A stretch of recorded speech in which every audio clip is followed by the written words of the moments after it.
Hello and welcome to this webinar, Less is More, the future of the global alcoholic beverage industry from Leatherhead Food Research. Thank you all for listening in today.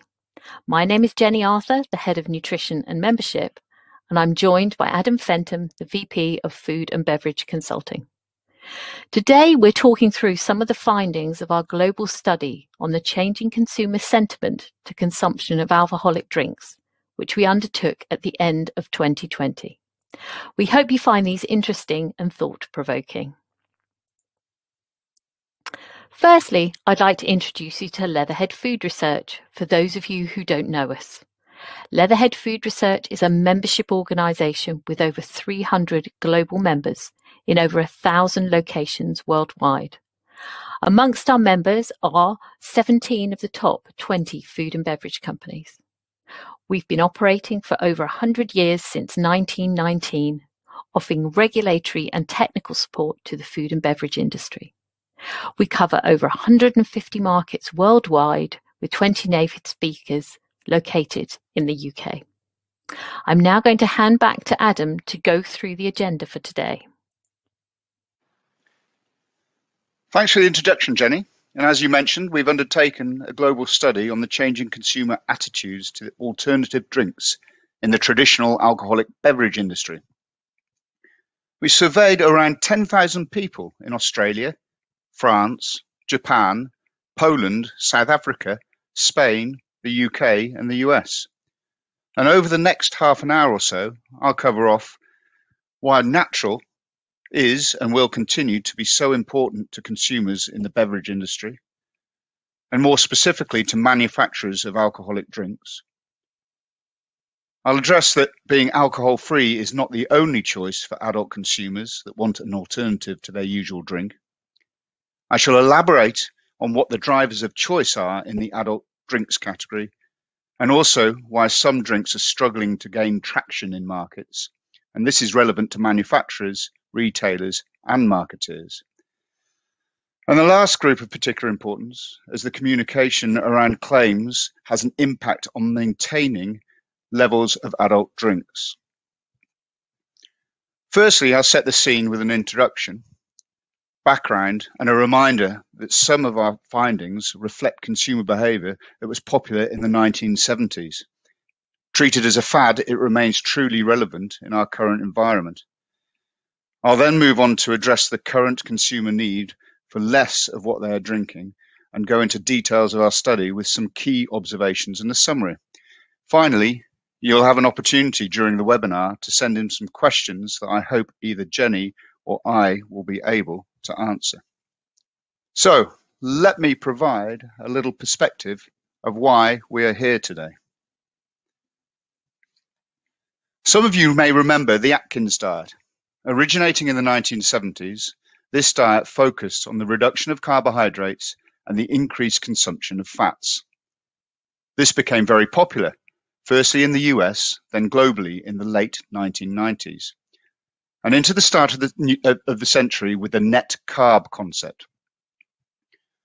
At the same time that net carb concept was being introduced, and with beer in mind, Michelob Ultra was launched, targeting the over 50s with what some might call a diet beer. But the beer saw significant growth with 20 to 30-year-olds and also captured the attention of female drinkers, something that brewers continually strive to achieve. Michelob Ultra has seen shifts in popularity since, with innovative variations as well as sponsorship of sports events. But the beer emphasizes that whilst people aspire to look healthier, to feel healthier, and to be healthier, consumers still do want a beer, a wine, a cocktail, or a spirit. And currently, they want a drink, ideally with the same flavour and sensory cues, but with something less, and that's typically either alcohol or carbohydrates. Dropping carbohydrates or alcohol whilst retaining a comparable sensory experience continues to provide a challenge for not just product development teams, but also marketeers looking to clearly label and communicate the trade-off between taste and the apparent healthier alternative. I'll hand back to Jenny to address the relationship with health and wellness. Okay, thank you, Adam. So looking at the relationship between health and wellness. Health and wellness is a key consideration for many food and beverage manufacturers and consumers, as a healthy lifestyle, including a balanced diet and physical activity, can have a profound effect on physical and mental well-being. This has become even more relevant during the COVID-19 pandemic, as consumers, and even younger consumers not previously interested in the health agenda, are becoming more aware of preventative nutrition, for example, by boosting their immune system through food, drinks, and supplements. One of the major challenges for the alcoholic drinks industry is that alcohol is deemed more damaging to health than any of the benefits that it may bring from drinking in moderation. From a health perspective, in 2016, the government's alcohol guidelines in the UK were reviewed and reduced consumption levels from 21 units a week for men to 14 units a week for both men and women. That's the equivalent of 6 pints of beer or 10 small glasses of wine per week. Consumers are becoming more aware of the health implications of drinking alcohol, and as a result, between 2004 and 2017, alcohol consumption reduced by 16%. In 2017, 45 to 64-year-olds were the most likely to drink, and 16 to 24-year-olds the least likely to drink. This trend is reflected in many countries around the world and looks set to continue. As we show in our report, consumers tended to focus on liver health and weight. However, they are also more aware of the impact of alcohol on their physical and mental health, from cancers and heart disease to physical appearance and mental wellness. The alcohol industry needs to change its game plan more quickly to meet the demand from consumers looking for low and no alcohol alternatives and deliver against the health agenda. I will now hand back to Adam to take us through the research. Yeah, thanks, Jenny. The easiest option, really, for the industry is to either reduce the level of alcohol, reduce the level of calories, and of course, encourage responsible drinking and reduce total volume of alcohol consumed. These address the health agenda, and we explore these as well as the well-being agenda in the coming slides. There are numerous examples of where the reduction of alcohol, carbohydrates, and calories are being used currently, including the wide acceptance of mainstream beers at 4% rather than 5%, and the increase in lower and low alcohol drinks, as well as non-alcoholic and alcohol-free alternatives across all subcategories. Yuengling Light is an example of a beer where the calories are labelled. We also have an example here of an Italian sparkling red wine at 7%, where the lower alcohol is countered with some carbonation from a taste perspective. Whilst there are guidelines of what constitutes lower, low, and no in alcoholic drinks, I do have a quiet word of warning for those interested. The tolerances in the measurement of the alcohol content will vary across different countries, so beware. These reduced alcohol drinks are joined by the likes of hard seltzers that retain the alcohol, often between 4 and 5%, and with clearly labelled levels of calories. There are also drinks that promote self-indulgence, but in smaller, more moderate volumes. An example here is Hayman's Small Gin, which is produced using elevated levels of botanicals, and in turn reducing the amount required in a gin and tonic. There are indeed other alternatives in the grey area between carbonated soft drinks and traditional brewing and distillation, and these often go hand in hand with naturalness. Examples are kombucha and kefir. But it should be noted that these cause problems for large manufacturers from a scale-up perspective, as well as unwanted stability considerations. And as far as I'm aware, there is still no definition of what a kombucha actually is. Whilst all the above points refer to the reduction of alcohol, carbohydrates, and calories, there has been a rise in drinks that use ingredients that are understood to promote well-being. Examples are lion's mane, valerian root, and Siberian ginseng. And again, a watch out for you. Some of these ingredients that are associated with wellness are only allowed as food supplements, or only part of the plant is allowed, or they may be in the compendium of botanicals and listed as a health concern. Understandably, manufacturers are looking to offset the reduction of the good stuff with something more positively functional. These observations are reinforced by one of the overall messages from our global study. Products are addressing their primary need of less alcohol and/or carbohydrates, but consumers are wanting more. They want more information about ingredients and process, as well as nutritional facts that are not mandatory on alcoholic beverages in some markets. Consumers want more variety as they look to change their habits. And in some countries, and arguably those less mature markets, there is a need for more accessibility. These consumer views are focused on being more mindful about themselves and the environment. Consumers associate this with naturalness and the benefit that might bring to physical health and mental wellness. These consumer needs apply across almost all categories of food and beverage. The tea industry, as an example, is primed to address the suboptimal health, and this is a term currently used in science, but making its way into consumer awareness, either directly or indirectly. This is certainly something that the alcoholic drinks industry can take on and address. But what is suboptimal health from a drinks perspective? Well, health has a clear definition, and probably the best place to go to for this is the World Health Organization. A state of complete physical, mental, and social well-being, and not merely the absence of disease or infirmity. And by this definition, there is a grey area where individuals have symptoms of illness and without diagnosis of disease, which is a topic of study for scientists, and gaining interest, though, in FMCG and with the consumer. This is termed suboptimal health or subhealth, where there may be an underlying health issue or a combination of lesser issues such as stress, lack of sleep or exercise, and poor diet. Medical treatment is not deemed necessary or relevant as disease is absent. Symptoms are clearly present.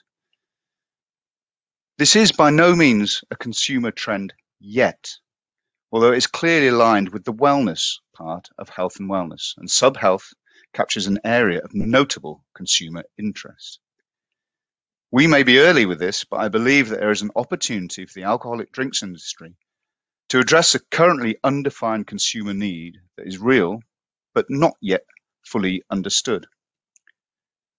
So whilst reducing the alcohol and calories in drinks that when overconsumed impact the health part of health and wellness, there is an opportunity for the industry to launch more interesting and engaging products to enhance and promote the well-being aspect. With the history and context set, let me go on to our study, where we found a number of interesting observations from our consumer base of around 10,000 people from across 10 countries. Five of these were that natural is the biggest driver for consumers when choosing an alternative to their usual alcoholic drink. This has an impact on both product development and what can and cannot be claimed on the side of your can or bottle. That whilst manufacturers strive to produce a 0.0 ABV product, many consumers are still satisfied with low and lower. And this may be because of the compromise with taste and the reward or indulgence that an alcoholic product continues to provide. We find that many consumers are concerned about their physical appearance, possibly enhanced by nowadays regular video calls, and they're also becoming more self-aware. Of course, hard seltzers are clearly doing well, and this is reflected not just in your sales, but also in our study. The clear benefit of being able to label 95 calories or similar is certain to be a driver in choice, whereas communicating the merits of gut health from a kombucha, for example, remains a challenge. Importantly, we found that consumers need to be kept interested and informed. Unlike a beer in front of the TV or a wine at dinner, which play a secondary role, an alternative drink of choice is likely to be the centre of attention. I'll cover these points more thoroughly over the next 10 minutes, and the detailed findings are available if you register for the full report at the end. Our first point was about natural and being natural. Products need to offset the reduction in alcohol and carbs, and this appears to be done with natural claims. 25% of consumers in our study want more of these natural products available. South Africa and Poland chose natural ingredients as their leading need, with 42% of consumers in South Africa wanting more natural alternatives. And this is aligned with the fact that 29% of consumers across the whole study recently purchased a drink with natural ingredients, making that the biggest driver as an alternative to alcohol. Now, this may be obvious, but the selection of ingredients need to not just taste great, but be natural and clearly labelled. As mentioned, the momentum is towards 0.0% ABV, with the likes of Heineken and Seedlip and now Gordon's leading the way. However, our study found that low alcoholic variants are purchased more often than non-alcoholic and alcohol-free variants. This is across all markets and independent of gender, and I speculate may be down to a lack of understanding of the definitions of lower, low and no, as well as an underlying need for sensory experience and appreciation for flavour by the consumer. Ultimately, those consumers that do drink often wish to reduce, but not abstain from drinking alcohol.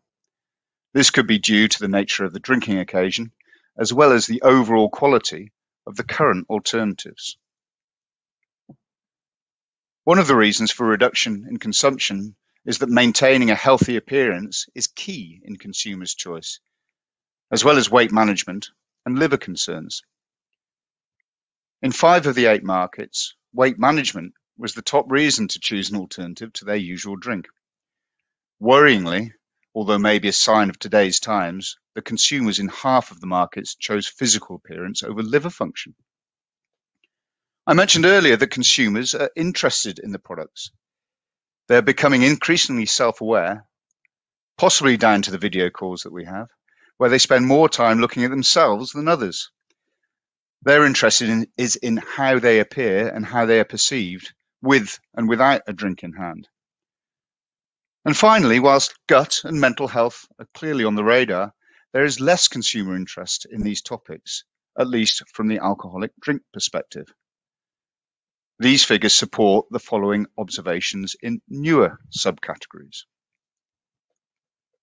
Kombucha, kefir, and CBD drinks have all been heavily scrutinized by manufacturers, but they are yet to be seriously considered as alternatives to alcohol.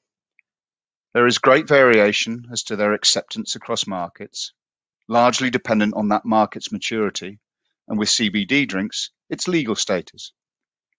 My view here is that more mature markets have consumers willing to trust brands and their claims around gut health, as an example, even if they are not fully understood or proven for that matter.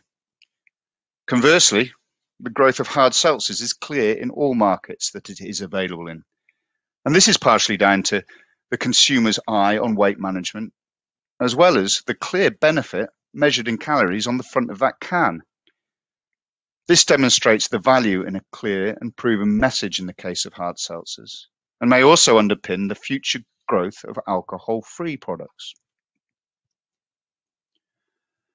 That said, and product aside, there are some key messages to consider and revolve around the fact that less than 25% of consumers are drinking less than they were last year. And as you might expect, those are the younger consumers. To put it another way, approximately 75% or more are drinking the same or more. To me, this doesn't signal the beginning of the end of the alcohol industry.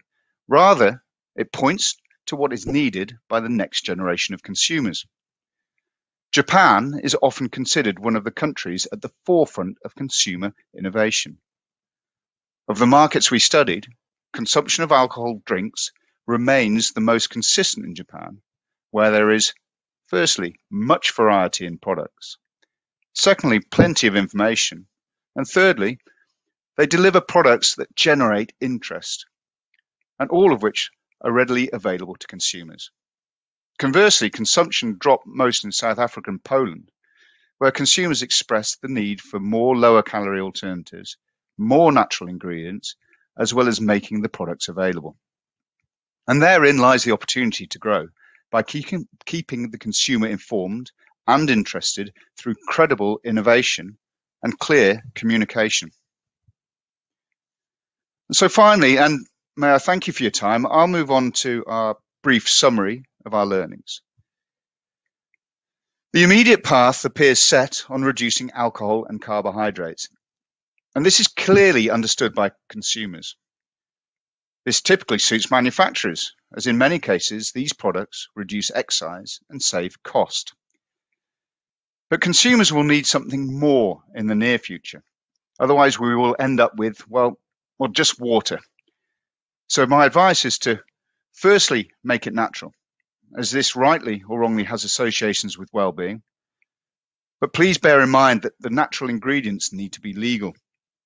Soon though, natural may become commoditized, and ingredients with clear benefits are the obvious progression.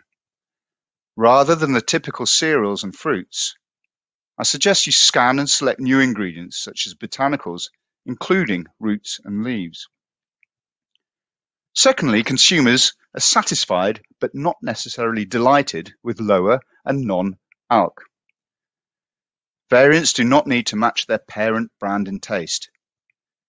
But please bear in mind that what constitutes alcohol-free and non-alcoholic drinks and the variation in the tolerance levels in different markets.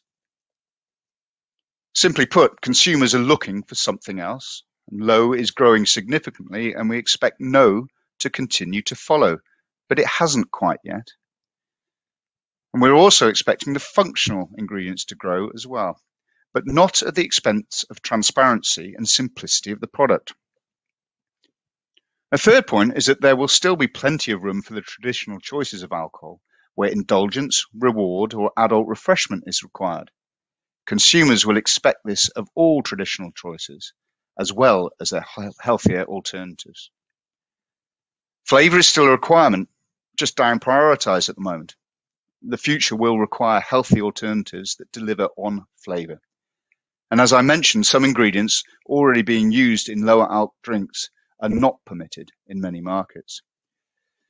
The fourth point for me is that innovation needs to move much faster in what is often a slow-moving industry. My watch out here is that developing products more quickly risks product quality issues as well as shelf life problems. And Leatherhead are already addressing these points in other food categories such as snacks and plant-based dairy, for example, with better scanning, selection and screening of possible innovations. Finally, and outside of the beer, wine and spirits category, beverage and snack companies are struggling to meet functional requirements because of perceived price ceilings. I'd argue that this could be of less of a concern in the alcoholic drinks industry, where manufacturers sometimes struggle to justify premiumization queues. Here is an opportunity. Brewing and distilling expertise is high, and consumers are primed for experiences that can tap into wellness, both social and physiological. Our industry is in a great position to meet the headwind of health and also benefit from the tailwind of well-being. So on that note, can I thank you very much for listening? We're going to go on to some questions in a moment, but there is a more detailed report that you can register for here at this address. So thank you very much, and I welcome any questions.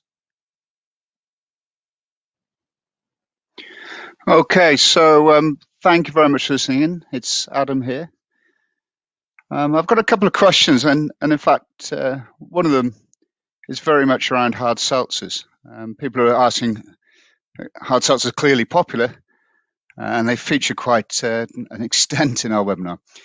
One of the questions is, has the bubble burst? And if it does, what will replace it? And look, to be honest, I think it's a great question. Hard seltzers are certainly not my cup of tea, but they are popular. Well, aside from being labelled for calorie content, hard seltzers are actually refreshing and crisp.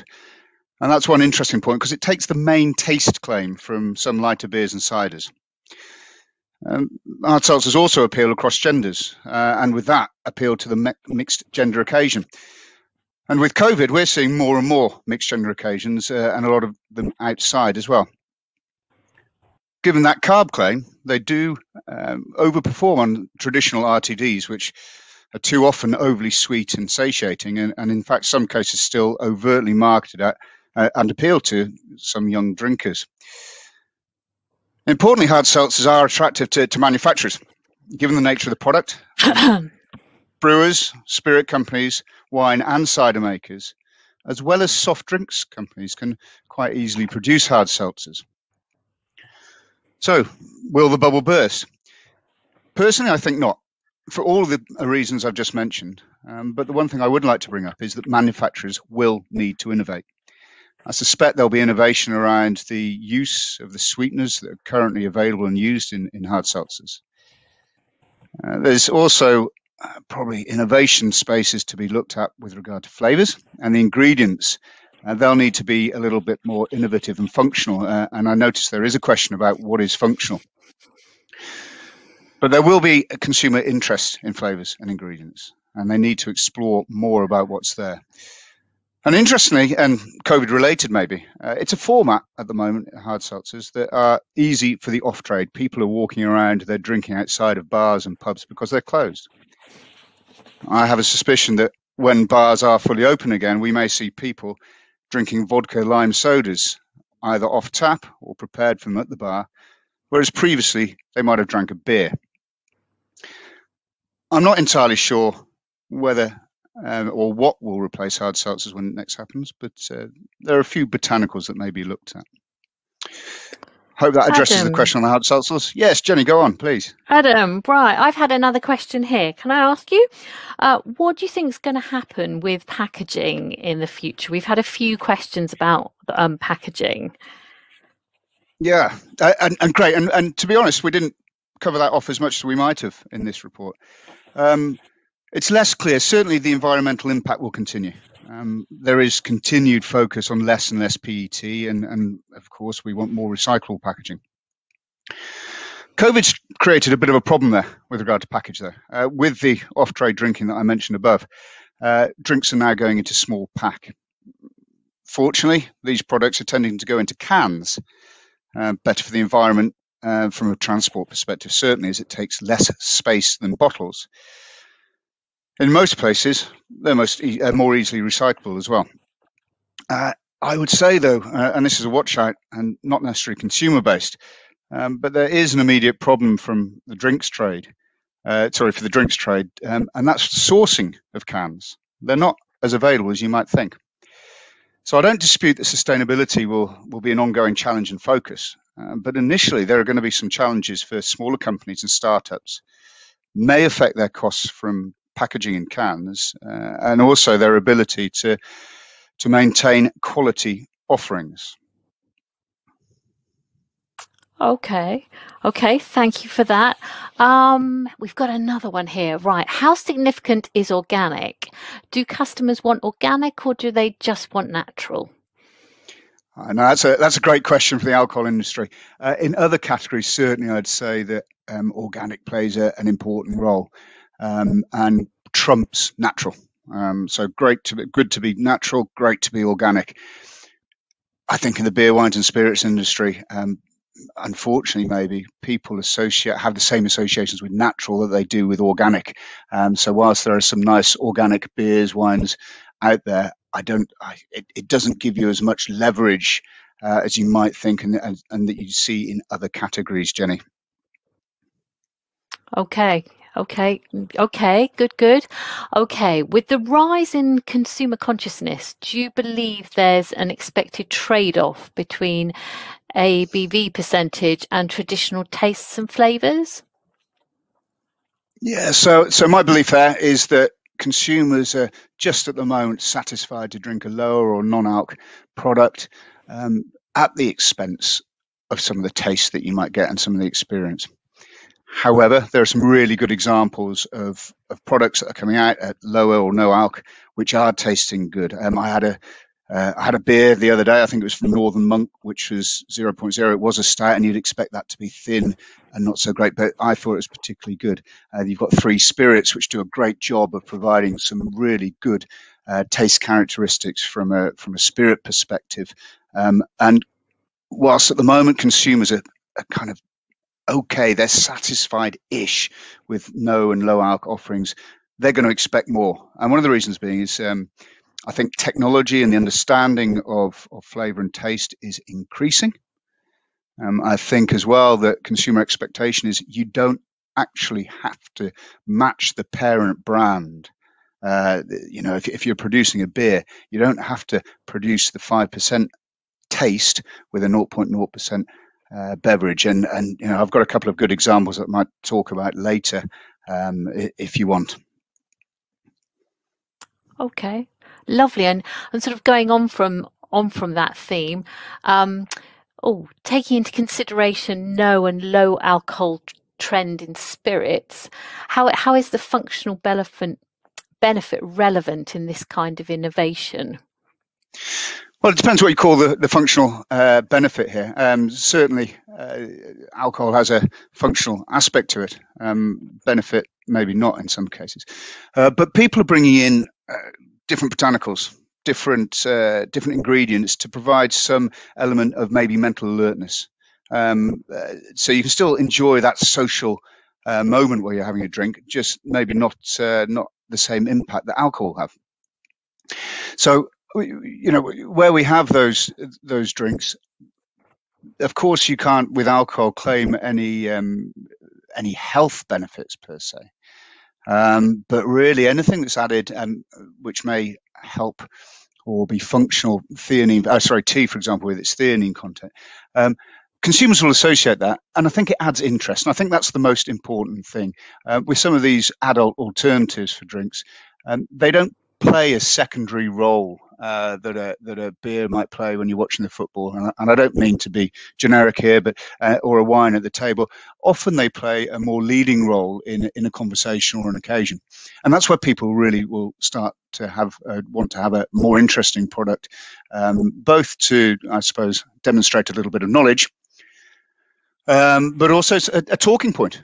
People are talking a lot more. Okay, interesting. I had another one.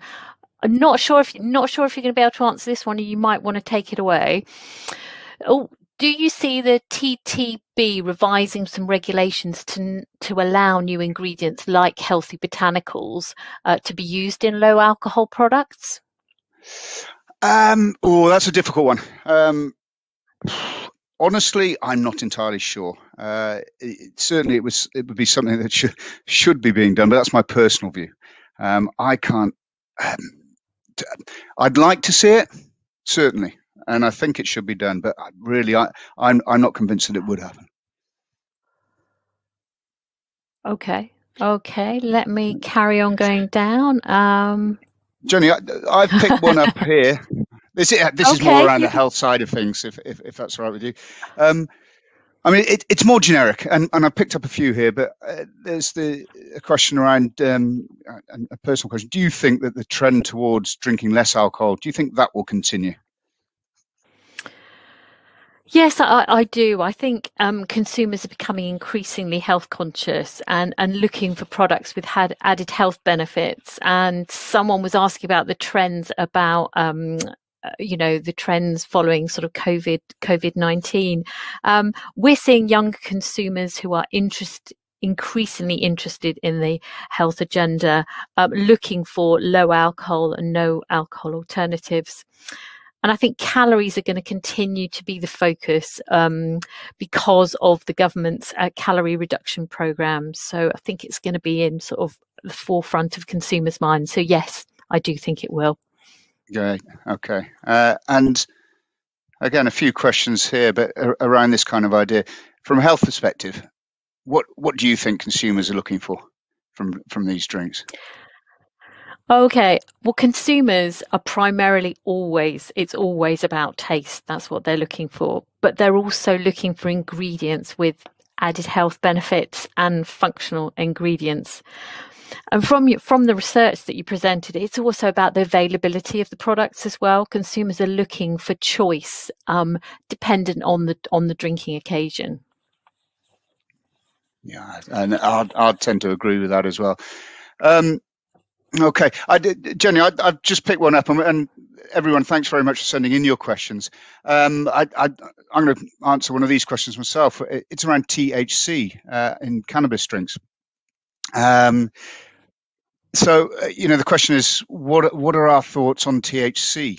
And for those of you that aren't aware, THC is the psychoactive piece of cannabis in cannabis drinks.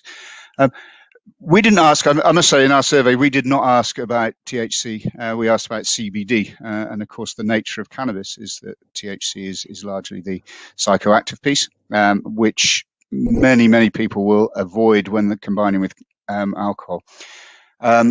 Does it give you no hangover? I don't know. And this is one of the things I'd like to say on the CBD and THC and cannabis overall is that there are many claims, and I'm not too sure many are substantiated. There are many unknowns. And particularly in contrast with alcohol, people know what impact alcohol may have on health. That's quite clear with some of the cannabis derivatives, CBD and THC. Those are not as well known as they might be. And particularly for adults who have been drinking and consuming alcohol for a large portion of their adulthood, for them to start, I suppose, brand new on CBD or THC for that matter, they won't really know how their body or mind for that matter will cope with those products. It's an interesting area, certainly, and a bit of a minefield, it must be said. And I don't think it's just a question about legalization. A lot more needs to be done about that. Okay, I've got another one, Adam, here. Do you see the occasions for indulgence as continuing the premiumization trend of the past couple of years? Yeah, good question. So indulgence, yeah, certainly, and particularly around at the moment, people do like to indulge. And just to make sure we're talking about indulgence and the same thing, a self-treat. We're not talking overindulgence, for example. Indulgence as is one of the premiumization platforms, I suppose I'd look at and call. People will like to treat themselves. It's a difficult period at the moment with regard to COVID, etc. There will also be the opportunity, I hope, in the near future, to look at premiumization through more of a celebratory mindset and focus. But a little bit of indulgence will go a long way just at the moment. As I said, there's a question about self-education and showing people that you're knowledgeable about product as well. So whether it's a spirit, whether it's a wine, whether it's a beer, some of those awkward moments when you're on a Zoom call or a Teams call and you're having a beer with your friends, there's an aspect of showing off. So for me, there's the indulgence piece for premiumization. There will be, I hope, some celebratory moments. And as I said, demonstrating you're a bit of a know-it-all with regard to your drinks, I think are pretty important on premiumization. Okay, lovely. Thank you for that. Are consumers prepared to pay more for natural and innovation, do you think? I think they could do. They're not at the moment, but I think that will come, particularly in the alcoholic drinks industry. There's been pushes at it, and unfortunately, sometimes they fail. And my knowledge of the drinks industry is that occasionally companies will go back into their core business and focus on that for growth. I believe that for some of that growth, a little bit more of an innovative mindset will be needed, and a bit of perseverance as well. So, and at some point, consumers will have more disposable income. They will want to treat themselves, and back to that original point about premiumization, they will want to indulge or show their knowledge. So they will be. I think they will be happy to go buy that extra special beer, or go and buy that the more indulgent spirits. They'll be more picky and choosy about what they buy, and with that in mind, they'll be able to spend a little bit more money on it as well. Okay. Another question here. In the study, did you address or observe trends from dairy to non-dairy in RTDs?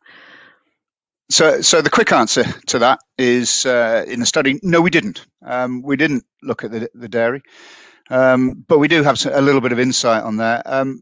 It's quite an interesting area, and one thing I would pull out from that is a little bit of a comparison between some of the probiotic dairy products with kombucha.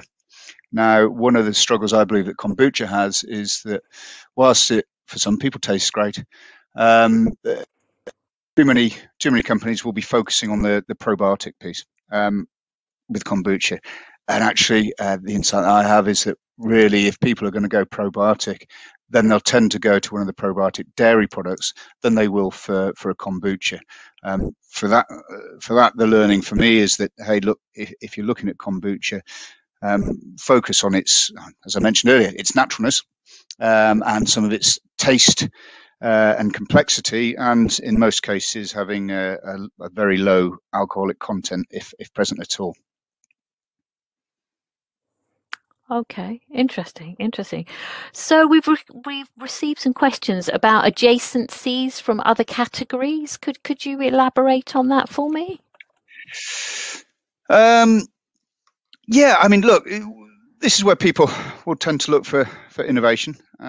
It's clear for me that botanicals will play an important role in the beer, wines and spirits. It already is in gin. But I think those botanicals should stretch a lot further than what you actually see on the back of a gin bottle. Looking at other categories, we've got come into play not just fruits, but leaves, roots, other extracts becoming a lot more popular. And this reflects quite an interest in those ingredients to their particular products.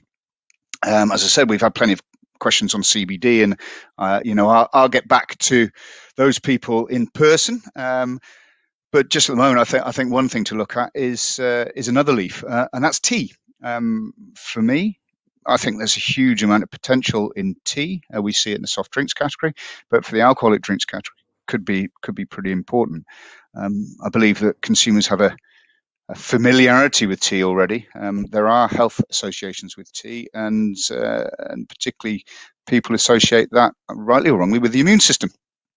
There are, of course, very positive claims around compounding tea, which is theanine. So, of course, we'll have already seen some iced tea hard seltzers coming into the market, and maybe that links me back to the hard seltzer point. Is that where next there? Certainly, iced tea hard seltzers will appeal to consumers. Maybe why not even add that probiotic to it that we were talking about earlier? Okay, lovely, Adam. We've got a couple more minutes, but I just wanted to say that if we haven't managed to answer your question, because we've had a lot of questions coming through, and we've tried to group them into various categories, we will follow. Adam will, or myself will follow up with you afterwards. Adam, were there any other questions that kind of stood out to you that you wanted to pick up on? Well, there was one simple one that came in, and when I say simple, I think it's simple to answer, which was, do consumers understand ABV or alcohol content? I think they do. Personally, I think sometimes it drives the wrong behaviour, where people will look at a bottle of whatever it is and then choose it by the fact that it's got the highest ABV. And I think that's the wrong consumer behaviour it should be driving.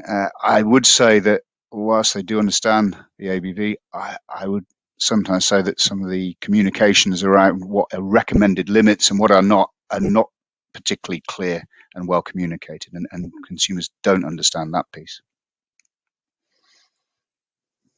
Okay, I've just had one about the mixers, mixing drinks as well. Kind of, have you got any sort of thoughts on that? Any trends related to that? Okay, so I think that's in reference to. Are we talking about kind of market? Yeah. Oh, I see. I've got you. So the mixing of drinks. Look, people like to experiment. Manufacturers like to experiment, and people like to experiment at home as well. I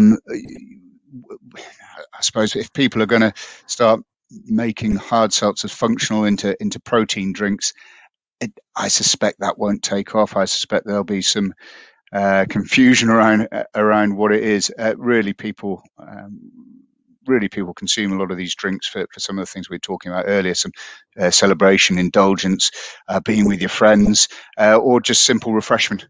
I don't think there's going to be a huge amount of alcoholic protein drinks just at the moment, but I'm always happy to be corrected.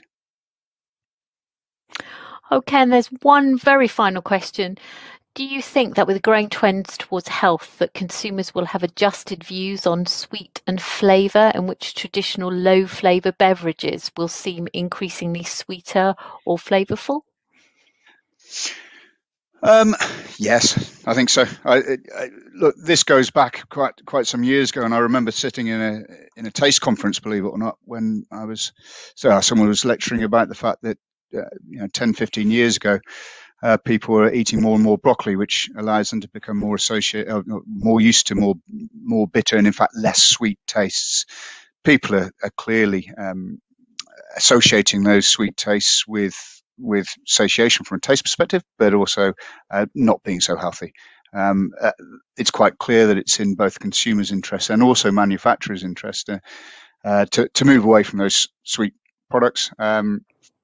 And again, I don't mean to go back to it, but if you look at some of the products or product concepts we thought about in our study, in the case of hard seltzers, in the case of some of these kombuchas, they do have different drivers of taste, whether it's just lower sweetness or whether it's some acidity. Those are becoming a lot more attractive to consumers than the sweetness itself. Does that? I've got to say, Jenny, we've got a tremendous amount of questions here, and thank you very much for everyone for listening and staying on so well. I think we're running a little bit short on time, Jenny. Is that right? We are. Yes, yeah. We are. So, okay. So just to reiterate, go ahead, Adam. Yeah, no, I was just going to say, what I'll do, it gives me a little bit of homework, but I'll probably later on this evening, next couple of weeks, I'll have a look at those questions, possibly over a beer, and I'll get back to those people that are kind enough to send in those questions and see what we can do to answer them. Okay. So on that note, Jenny, thank you so much for your part in this, and for all of you listening to this, thank you very much. I believe if you keep on asking the questions for the next few minutes, we can register them and answer them. And for you, if you'd like to register, there is a more detailed report where I hope we can answer some more of your questions. And yeah, please register and we'll get that out to you. So again, thank you very much. Thanks very much. Bye-bye.